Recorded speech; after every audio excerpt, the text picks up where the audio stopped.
The practice of being seen is about understanding who you really are and daring to share your truth with the world. This is a conversation with and for seekers, creators, and holders of transformation. We believe that stories shape relationships, and relationships shape stories. This is Rebecca Wong, relationship therapist and founder of Connectfulness. And this is Marisa Gowdy, writer and storytelling coach for healers. And this is the practice of being seen. The information in this podcast is not a substitute for help from a licensed mental health professional. In this conversation with Maya, we talk about her recent post in the Practice of Being Seen contributors blog. As part of their membership benefits, members of our virtual community for therapists can submit articles for review. After an extensive co-creative editing process, we publish posts that therapists probably would never put on their own professional sites. Today we have Maya Benattar with us. Maya is a music therapist and psychotherapist in New York City. She helps overwhelmed and anxious women learn to be gentler with themselves, slow down meaningfully, and connect deeply with their creativity and power. Maya is passionate about music, mindfulness, and messy creativity as ways to show up fully in life. She also provides supervision and consultation to therapists who are ready to infuse their clinical work with creativity and play. Maya, we're so happy to have you with us today. Thank you so much for having me. Oh, we're so glad you're here. Thank you. You know, we wanted to dive in with you because you've recently written a post for the Practice of Being Seen blog, for our contributors blog, called Finding the New Normal in Our Post-Election World. And we wanted to talk a bit about that post and have you read it for us, but also dive into the process of writing that post and putting it out, because it's one of those posts that you probably wouldn't have put on your own blog. Right. But on our platform, it was something different. Absolutely. Would you like me to start with reading it? That would be excellent. Okay. Yeah, I think it would ground us really nicely. Okay. Yeah. So this piece is called Finding the New Normal in Our Post-Election World. This election rattled me more than I'd like to admit, but I got up the next day and went to work, because what else was there to do? Since November, I have felt it in waves, in small moments, in seismic shifts. I've paid close attention to others' reactions too. It only makes sense that the impact of this inauguration will touch us all in a myriad of deeply personal ways. Ultimately, I can only speak for myself and my growing sense that the shifting political and social tides influence the way I see myself and the ways I wish to be seen. To be clear, the daily realities of my life haven't really changed all that much over the last few months, and for that I am grateful. But all the same, something has shifted. Something deep in my bones, in my body, in my awareness says that this is different. I'm midway through a year-long postgraduate training in trauma and the creative arts, and it's helping me understand my own experiences in a new way. I know that I hold trauma memories in my bones, in my body, in my history, and in the ancestral stories of those who came before me. I was teased a lot as a child. I was different. I was an exotic face, and that was hard. I had a funny name, a hairy upper lip, a dad with an accent. For years, I just wanted to be like everyone else, have a name people could pronounce, a face that didn't stand out, a heritage that was simple. I just wanted to fit in. Aspects of those experiences have been coming up for me since the election. I don't consider myself traumatized and have never considered myself a trauma survivor, but at the core of my life experience is an experience of being an outsider, of being unique, of being different in some way, and that leaves an imprint. As a child and as a teenager, I did what I could to downplay my uniqueness. I would often call my father Dad instead of Papa around my friends. To his credit, he never asked why. When I could, I avoided explaining about my Holocaust survivor grandfather, my triple citizenships, and the fact that I was born here, then lived there for a bit, and then came back here. But as I got older, I grew into myself. I grew to love my exotic name, my dark eyes, my unique look. And maybe there's a part of me that really loves that. I got so used to being the only Jew, the only one with a parent not US born. Over the years, diversity became the new normal.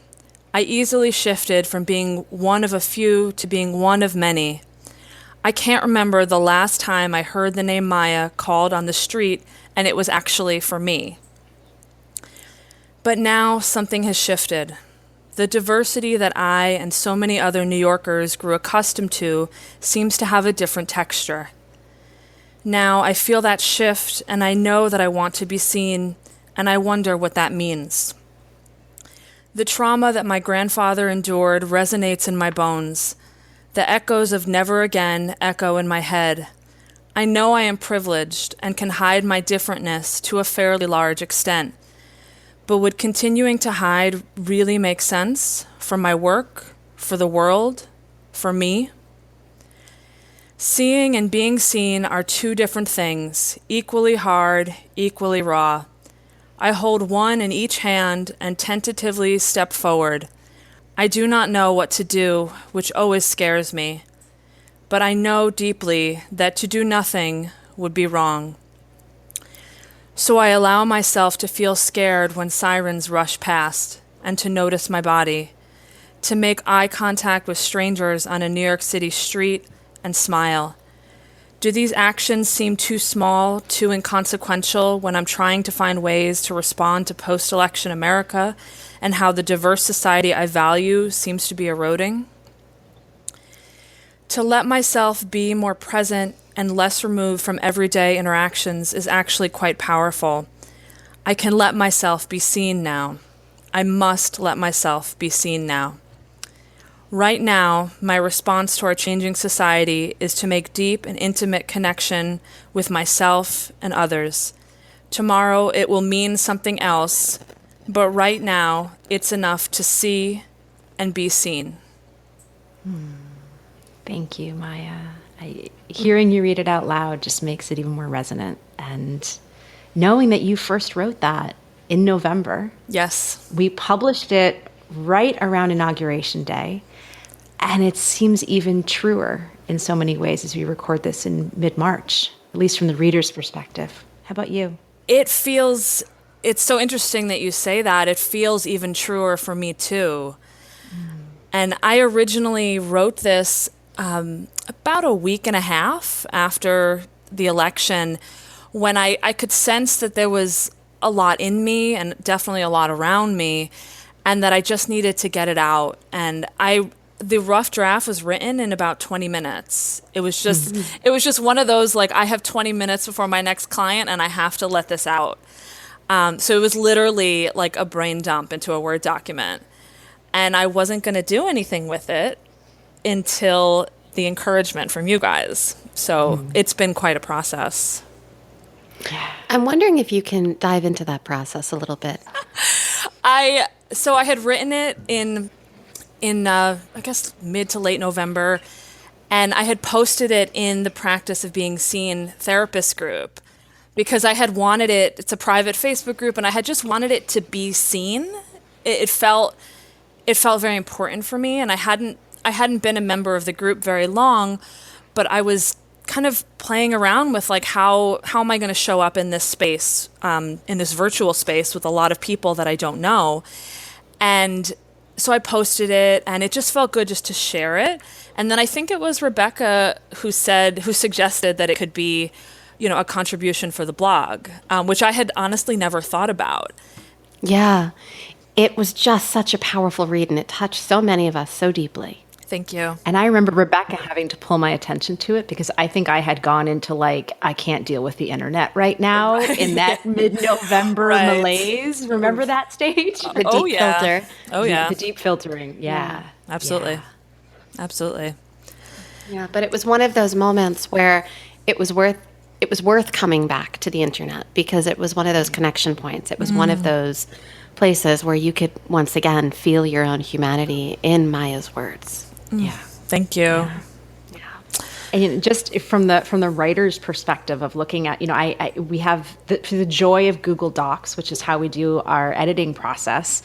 I'm able to look back at the very first piece you wrote, and there were paragraphs that flowed from you to us full scale. Like knowing that I adore that paragraph you wrote about calling your father dad instead of papa, and the triple citizenship, the fact that I was born here, then lived there for a bit and came back here. Like those came through, and I love that, if pretty much full scale they came into the final draft because we did some changes, but they were more about adjusting, adjusting the lens is what I want to say. Right. I remember we spent, quite a bit of time going back and forth about adjusting the lens, but I guess what I took away from the editing process is that these feelings, which I've had, for most of my life and have been aware of for a long time, at their core are authentic and don't need to be shaped too much, if that makes sense. Yeah. Because that is my real honest experience, that I have such visceral memories of like knowing that my friends were around and mindfully like switching what I would call my father. Like all of that is just so held within me, even many, many years later. Well, they're your core stories. Yeah. And they become in and get told at a different time and get a different sense of meaning and resonance depending on the context. Right. I love that phrase, core stories. That's exactly what they are. Yeah. Yeah, and you could tell them to, think about it. You could tell the story of being an exotic face and having a hairy upper lip and a dad with an accent to a child who's trying to fit into a new school. Right. And it would be every bit as important to them in a different context. Because othering is such a human experience. We all have been on both sides of it, where we have fit in and on the side where we have felt that we don't fit in. Right, exactly. Something about writing this piece and having it live much beyond the Word doc on my computer that I probably was never going to look at again, has really resonated so deeply for me. And I think it important to share that as I was just reading it just now out loud, that I was almost brought to tears. Yeah. Can you share a little bit more about this piece of the process? We recently had Eva Tenuto from TMI Project on, and she talked a lot about the performance aspect and the publishing aspect as a way of kind of resetting our own memory points, like especially when there's been a traumatic experience, that it's the act of publishing, the act of performing that changes the pathway. And I wonder if there's something of that that's resonating for you in this experience and having published it and reading it now. I think what's coming up for me is that the publishing I've had a while to kind of to be with. And it was interesting, the process in which I shared it with people. So, it's been published for almost 2 months, and at first I was very hesitant to share it, and whoever said it at the beginning of this wasn't something that I would necessarily put on my own blog was right on. Right. Yeah. I've had this ongoing dance, as a lot of therapists do, of what do I share, when do I share it, and it's very different to share in session with a client. And I've shared some of these details in sessions with particular clients as it's felt, appropriate and needed for the connection. But I've certainly never shared them on such a broad, open space. So I noticed even it was a process for me of how am I going to share this with my own community, with my own, contacts and connections. And I had to titrate it a little bit.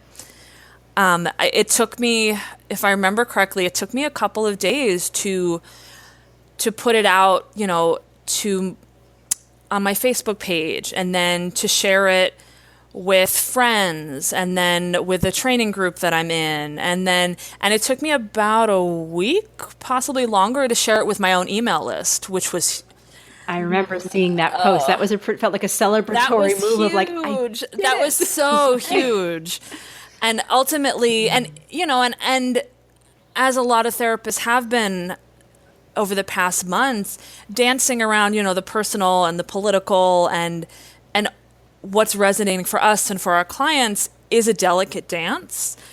But ultimately it wasn't, and I think I said this when I sent it out to my email list, that it ultimately was really not about politics at all, but about my own personal experience. And I think I said something along the lines in the email of that I hope that it inspired people to tell their own stories, because who doesn't have a story?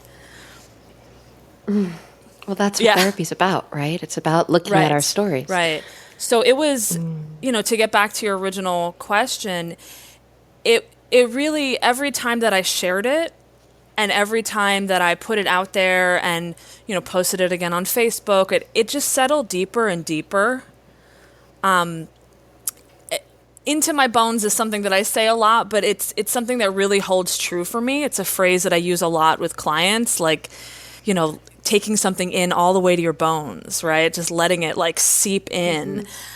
And so every time that I shared it, it just went in deeper and deeper. But it's also kind of played around in the background over the past couple months. I don't know that I have better language to describe it than that. No, I think that's great language. Can you explain what you mean about Absolutely. Played around in the background? So, I've shared it. I've sent it to people. I sent it to my family. I shared it also on my personal, like, Facebook profile, so friends, old college roommates. But also that deepening, as I've done that, has played around in the background of my own process, both as a therapist and as a person.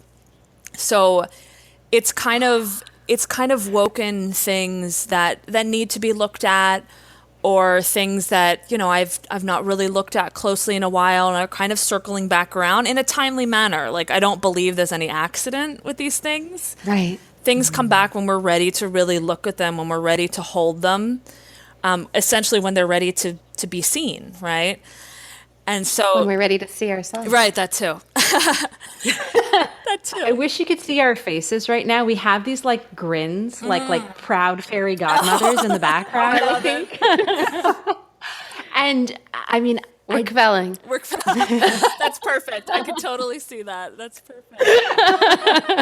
And I've often said to people, especially when they're in that slog of doing that just writing, is, you have to ask your writing process to give back to you. Yeah.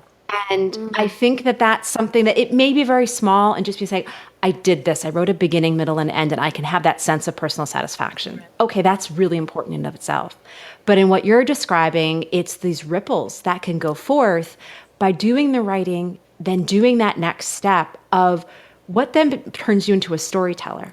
Because you've really stepped into that storyteller role of being in communion with your audience through your story and allowing it to come back to you. So you're building that relationship, and it starts to kind of complete a circuit. Yeah. And it's giving to you because you are knowing that it's, as you said, playing around in the background of your life. Yeah. And it's enriching these relationships, professional and personal. And I'm so excited that this has happened for you in your own story, and that I just hope other people hear this and understand that this is part of why we do this. This is why we tell stories. This is why we go through editing processes. This is why we put ourselves out there. And if I may just jump in, I think one of the integral pieces of what you just said, Marisa, was the telling of the story, the sharing of the story. Because if this had stayed in a Word document on your computer, Maya, it may have had a ripple effect, but would it have had this depth of the effect in your bones? No, yeah, definitely. It would not have. It would have stayed at the level of the catharsis of just writing it, which for me is always important, and not to diminish that, but it would have stayed at that level. It wouldn't have gone, I don't think, really much deeper. And like I said, these are themes I've been playing around with for for many years, so I knew that they were there, but I've never really had, I guess, the capacity in some ways to really write into them in this way and then to share them. So yeah, it absolutely wouldn't have been the same if it had just lived in the Word doc on my computer. Right. What was it like for you reading it out loud today? It was really interesting. So I'm just thinking how I can best put it. So right before we got on the call to do the podcast, I was rushing around and sitting down and reading it really helped me to come back into my own body, which seems so simple, but it's so hard sometimes, and it's so personal. And so then to read this really personal piece and to be super aware of my body in this moment was very intimate in a way. It was very... That makes so much sense. Yeah, I was just surprised. And I used to do a lot of acting and certainly a lot of performing. And so there's a part of me that really likes that. And so it tapped into that part of me, which now that I think of it is really my younger self. Since I became a therapist 10 years ago, I really don't do as much performing as I used to. And so the part of me that did a lot of the performing, that did the musicals and the vocal competitions and, went to Sarah Lawrence for like a theater intensive, that was my teenage self, actually. And so being able to perform was when I could be seen. It's so interesting because as I think about this piece, it almost feels like it's your teenage voice that wrote it. Yeah. Yeah. Yes, it really does. And I don't think that I was super aware of that. And as a teenager, I coped by performing. I was also very shy, which I don't think I mentioned in this piece. I was painfully shy. And that added a whole nother layer to the differentness and to the otherness. Being shy and then having all of those other kind of aspects of me, right? The exotic face, the dad with the accent. It just added a whole nother layer. So performing, I could sing in front of 200 people, but I couldn't ask the kid in front of me in math class to borrow a pencil, kind of shy. So yes, it does. But it's a really good point. It really does in many ways feel like it was my teenage self who wrote this. And those are the most evocative images that you gave us, and I think that's what allows us to see that, because it's that Maya that's telling us about what it's like to have a dad with an accent, right? And as important as it is to see the grown-up version of you walking through the streets of Manhattan, what we're going to remember is that little girl, right? That young girl. And there's something that I'd love to fold into and this. And connecting to her. Yeah, absolutely. Because we all have that young girl. We all have that place in us. Absolutely. It might be a different father. It might be a different accent, but... Well, it's the universal's found in the specific, right? Because Maya gave us her specific situation, because we're thinking about you in math class and asking for that pencil. Right.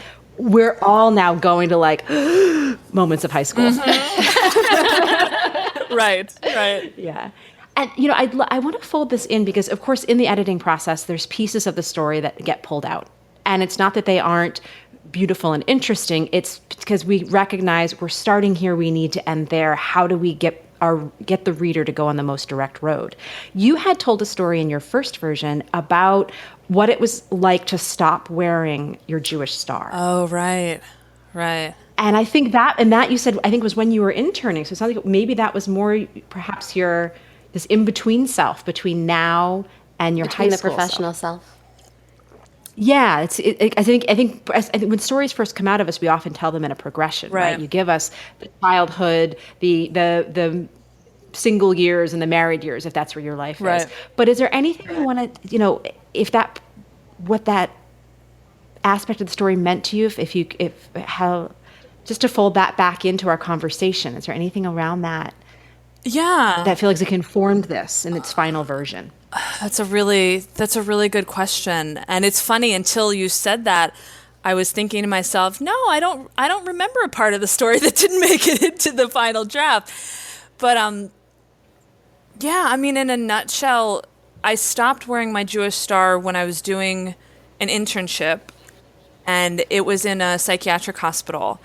And so it was between undergraduate and graduate school. So in music therapy, you do a month internship so you can sit for your board exam. So I was down in Maryland at a psych hospital doing an internship. And actually, now that I think about it, a lot of that, I stopped wearing it because there were a lot of patients who had delusions around religion. And it was just making things really tricky. But I also was cognizant at that point that if I didn't look so, quote unquote different, that it probably wouldn't be as big of a deal. But I was in rural Maryland where, again, unusual name, unusual face, very young. I was 21, I believe. So having to assert myself with, these guys who had long mental health histories, a lot of whom, were forensically committed, was really intense. And so there was a part of me that just needed to make it as simple as possible. And also as safe as possible. There were actual, safety concerns. And so, we always needed to be cognizant of that. We didn't share last names or anything like that. But on a greater scale, and I hope I'm kind of speaking into the part that you wanted me to, it just ties in, I think, to the overall, it's simpler if I just don't show this part of me theme.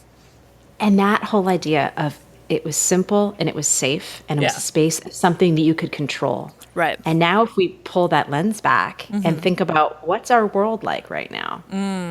Simple, safe, something we can control. Right. What are your thoughts about that, Maya? I have so many thoughts.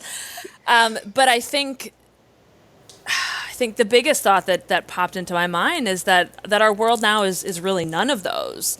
Right. It is so complex and it is so unpredictable and it is so unsafe. And, and I always want to be careful to, like I said in the piece, I feel like I need to put a disclaimer when I say things like that because, again, my own life has really not changed that much. And I'm cognizant of the lives of so many people that have changed dramatically over the past couple of months. So I always feel like I need to put a disclaimer on that. So I just want to be really, really honest about that. If I wasn't going to say it out loud, the disclaimer would just stay in my head. So just sharing that bit. That. But yeah, I mean, everything is just so complicated. As I look back at this piece now, I wonder a little bit about the title, right? And the way we chose to use the new normal in the title. And I think that kind of came late in the process. Very late, yeah. Yeah, because sometimes titles are just given to you by the gods, and sometimes they're this long process of like, I don't know, we just need to pick something. Right. And I think maybe this was somewhere in the middle of that, as we had three, brilliant minds working together on it to figure, find the right words. But how does the new normal feel to you right now? I mean, I guess I mean that both in terms of the title of the piece and in the lived experience. In the lived experience, and whether or not that's the right name for this current experience. How does the new normal feel? Does the title still fit? That's a great question. I mean, I think that the new normal essentially is that there is no normal. And for many people, that is becoming normal.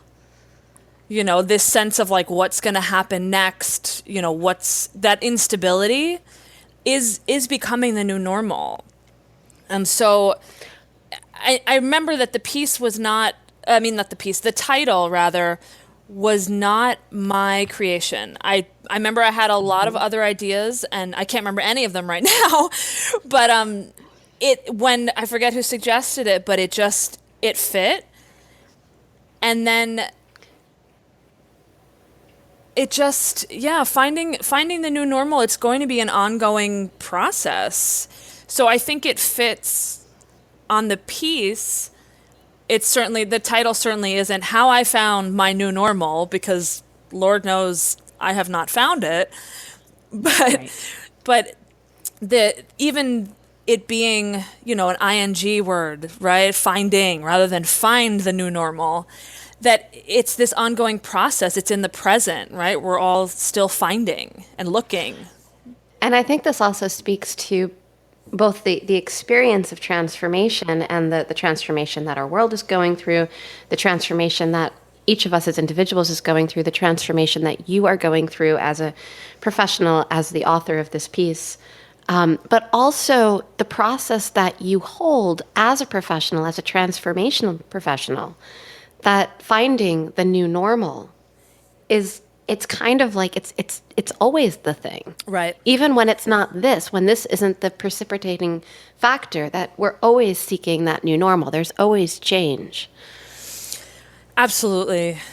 Absolutely. I mean, it resonates so much through my work as well, that so many of the people that I work with are in transition of some kind, and there's this deep urge to, I have to get out of transition yesterday kind of thing. And as I say that, I notice actually that I'm clenching my fists, like I have to get out of transition yesterday.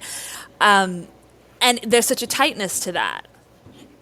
And now I'm looking at my fists, but there's such a tightness to that. And I think that the transformation is in letting go of some of the tightness, right? I think it reminds me of when I wrote seeing and being seen are two different things, equally hard, equally raw. I hold one in each hand and tentatively step forward.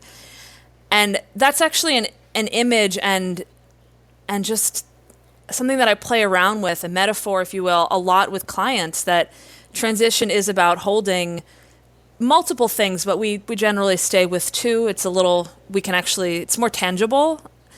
And so, what are we holding in this transformation? Not what are we forcing with clenched fists, but what are we holding? And right now we're holding, the instability, and then I guess the potential for transformation. And it's that potential that is grounding. Yes. Just yes.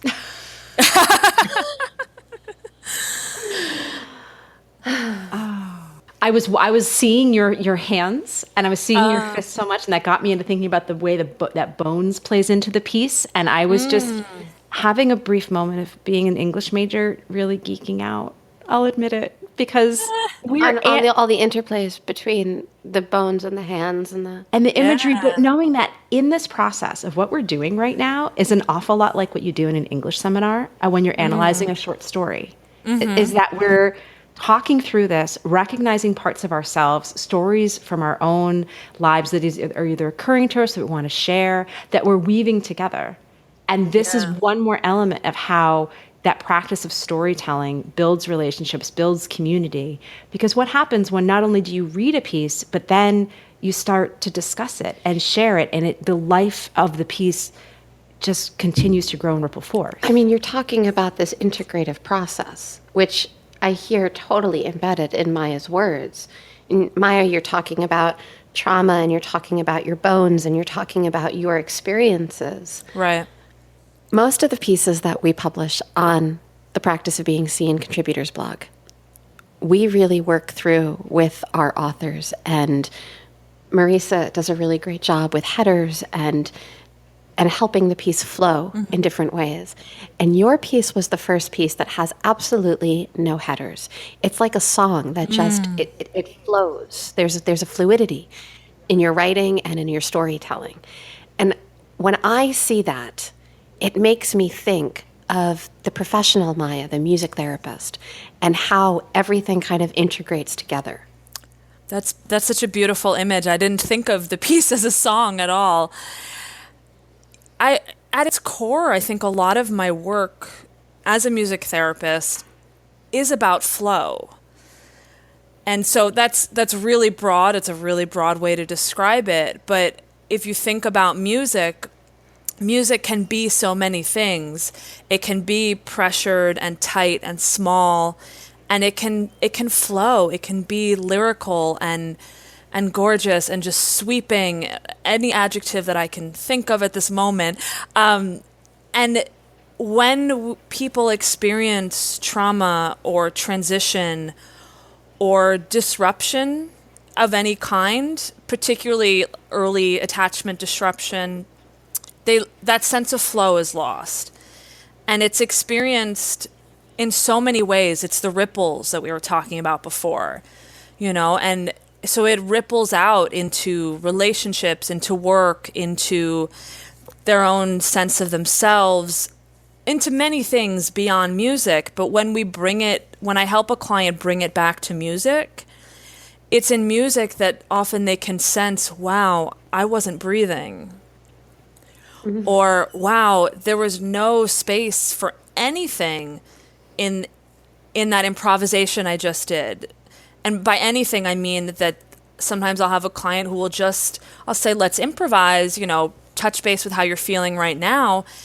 And the pace of what they play is so relentless that there's no space for me. And there's no space really for anything else but this kind of tight, almost like a march.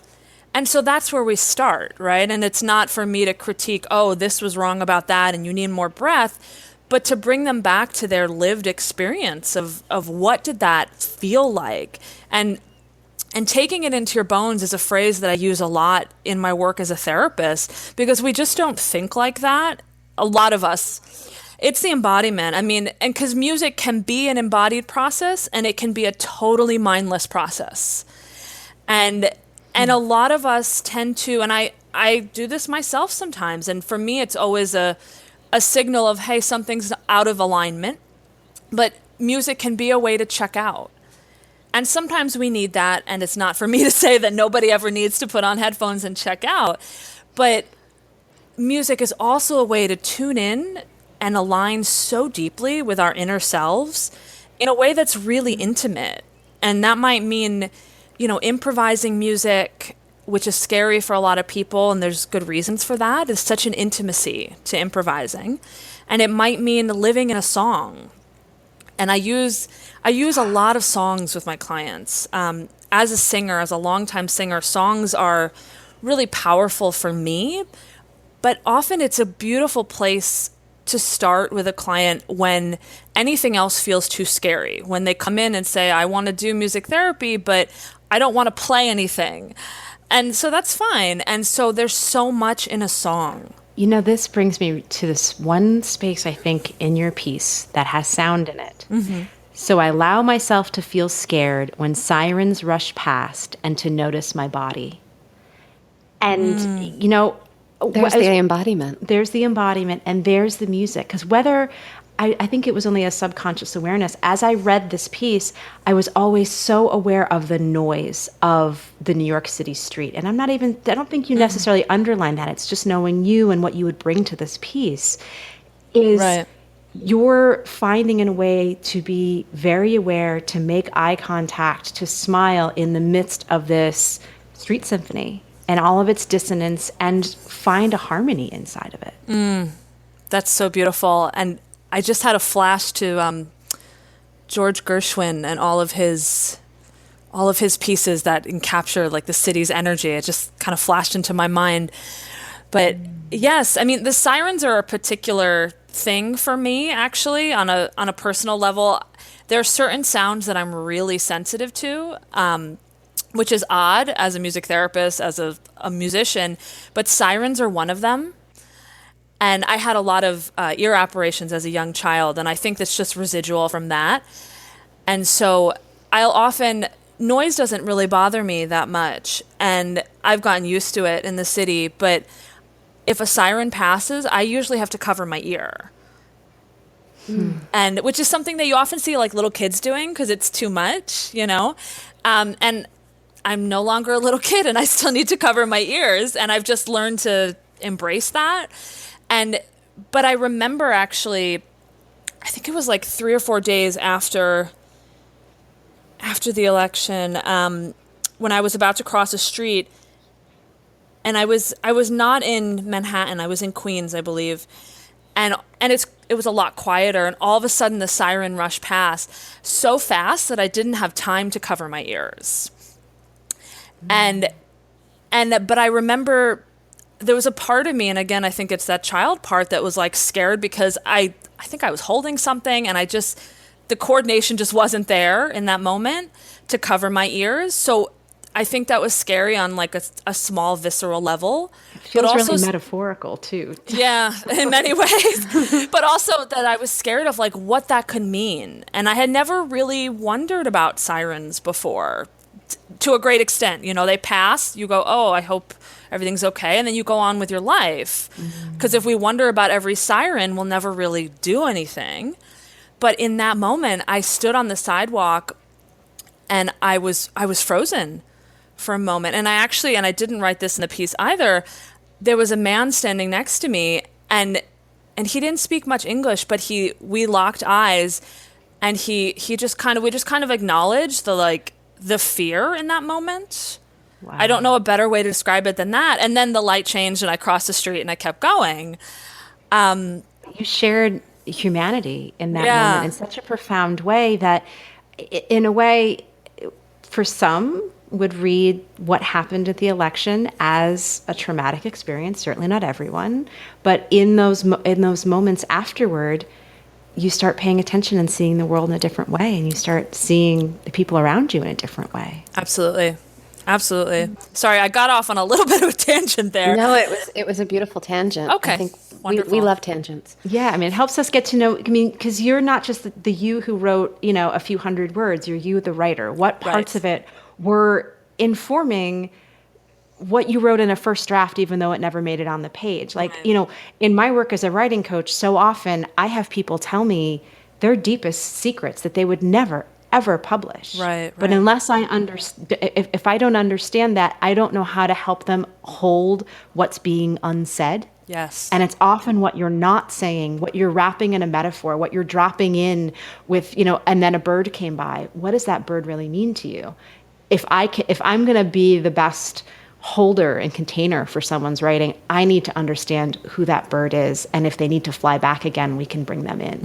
And then that's the part of, again, the writing giving back to you. Right. You're able to see all the different reflections of yourself and read between your own lines. And I think another interesting and important piece in that is that not every detail of our story needs to be told. Does it need to be held by us? Does it need to be worked through? Sure. But does every detail need to be told in a piece in order to connect? I think, that's part of the editing process and part of the difference between that very first draft, or even what didn't make it into the first draft, and what made it into the published piece that you read today. Right. And that's honoring the relationship that you have with the reader.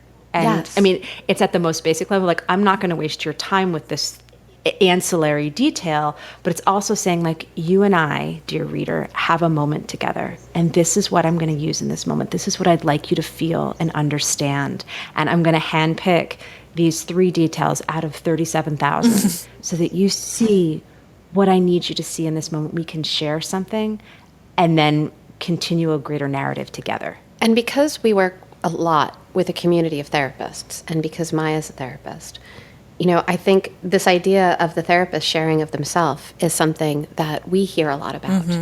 And I know a lot of people who write with us often are questioning. They're sitting in. And Maya, I know this is an experience that you had a little bit as well. Absolutely. So I wonder if maybe, there's a piece in here where we know as therapists that we do share some of ourselves in the room with our clients. We pick and choose when those moments are appropriate. And I think there's something that crosses over in a piece like this, where maybe, you talked about that, the staging of how you shared it with your community. Right. Some of that staging was about your own internal shifts. Absolutely. Right? And so that's where I'm getting kind of curious, because I wonder if some of our other listeners would also be curious about what that process was for you that made it go from, this first draft to the edited piece to the published piece to a published piece that you weren't ready to share to a published piece that a few weeks later you started to share that you're able to come on a podcast and read today. So you're asking what were the internal shifts? What were your internal shifts? Oh, there were just so many.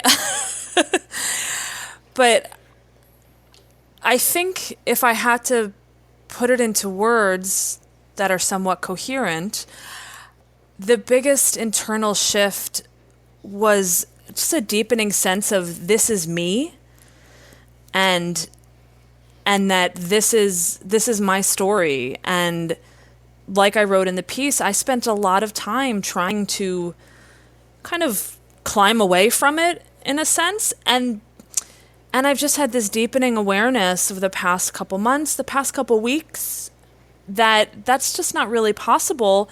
And not only is it not possible, it's not authentic.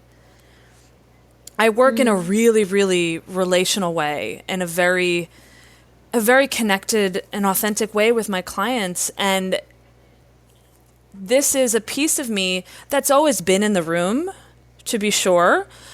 It's a part of me, but it's not a piece that's gotten so much airtime is the wrong word, but it's not a piece that I've really been able to be, I guess, super accepting of, or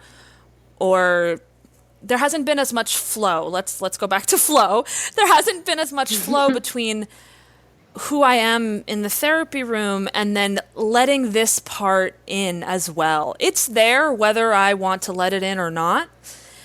And since this piece was published, I'm noticing ripples of it even in the kinds of clients who come to me, and even in, you know, the ripples in that way, or small shared experiences. And it's just been really powerful. You know, I'm curious, as a follow-up, I'm curious, what has the feedback that you've gotten on this piece been like, both to receive and to hear? I've gotten a lot of feedback on it, and it's all been really positive. It's all been really affirming. A lot of people and a lot of professional colleagues as well, and as well as like personal friends and family members, but from both kind of ends of the spectrum, a lot of people thanking me for sharing it, saying that, you know, parts of it really resonated with them, or things like that. And it's just all been really affirming. I don't, you know, especially given the way this piece started, right, as really just a journal entry essentially. It was validation enough in some ways just to let it out, but it's been so affirming to have it be held and to have it be heard and read by so many people. You know, I feel like so much of what Rebecca's questions are, she may not have used the phrase, but it's a phrase we use often, which is being seen. Mm-hmm. And, you know, wondering what it's like to be seen. And I feel like when you wrote this piece, you know, I think as we're coming to the end of our conversation today, it seems to me that so much of what the prompt you sort of had given yourself, maybe knowingly or not, was what is it like to see and be seen in this world now that the unexpected has happened? Mm. And I feel like that comes through this piece in a very sort of subterranean way, because it's obviously a question you've been asking yourself your whole life. Right. And maybe perhaps by being in our group and knowing we had this platform for you, it gave you that opportunity to say, oh, I'm going to write into this in a more overt way, because it means something to you right now based on your own past stories. And it means something to us collectively right now, because we're all seeing the world through slightly different eyes. And that makes us realize that people may be looking at us differently than they did a week, a month, a year ago. Absolutely. I mean, these were themes and stories that I haven't touched in, oh gosh, probably at least 12, 15 years, something like that. These were themes that I definitely wrote a lot as a teenager, a lot in college, and then not so much since then on these themes. I've certainly written other things, more professional things generally, but I remember before I sat down and wrote the first draft, it was that embodiment piece that I said to someone, I just feel so much, I might have said the word agita, but it really was like this like held, stuck feeling in my chest, which is often where when I tune into that, when I notice stuckness there, it's something that needs to be either written into or played into or sung into, drawn into. That's where I hold a lot of my stuff, for lack of a better word. And so I didn't really have a clear prompt in mind, like I'm going to write about how this has affected me, or what this means, a week and a half later, because it wasn't even the next day. It took me that long to process. And of course I'm still processing, as a lot of us are. But it again, now that I'm thinking about it, it was the embodiment that really started it. And yeah, I love that idea of writing into, singing into a part of the body. I know that's a lot of the work that I do myself and invite people to do. And I know it's at the work that you do as a therapist as well. Absolutely. I wonder if that's a great place to leave our listeners, with that invitation to pay attention and to invite themselves to notice those moments and use them as prompts. To tune in, to find what you need to write into, sing into, create into. Yeah. Beautiful. What a beautiful invitation, yeah. Maya, is there anything that, as we close out for today, is there anything that you'd like to share with our listeners? How can we find you? So I can be found online at mayabenattar.com. And Maya like Maya Angelou, and Benattar like Pat Benatar, but with one more T. And we'll include that in our show notes. Yeah. I just always like to say it out. I think it's endearing in some way. Oh, I love it. I also have a free guided relaxation audio track that people can get if they're interested, and that's available at www.mayabenattar.com/guided-relaxation. Awesome. We'll make sure to include that link in our show notes as well. And of course, we'll include the link to this blog post so that people can read it and savor it and share it around. Thank you so much. Thank you, Maya. It's been a pleasure to chat with you again today. Such a pleasure. Thank you both. If you're a therapist, we'd love to invite you to join the Practice of Being Seen community. This is where you have a chance to connect the dots between what goes on in society and what goes on in your office. This is a chance to see yourself and see the world around you.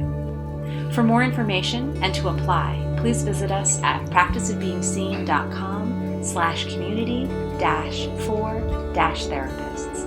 We'll include the link in the show notes. For more great content, check out practiceofbeingseen.com and spread the word by subscribing, rating, and reviewing the podcast. Music written and performed by Christopher Ferris and produced at Kidney Stone Studio.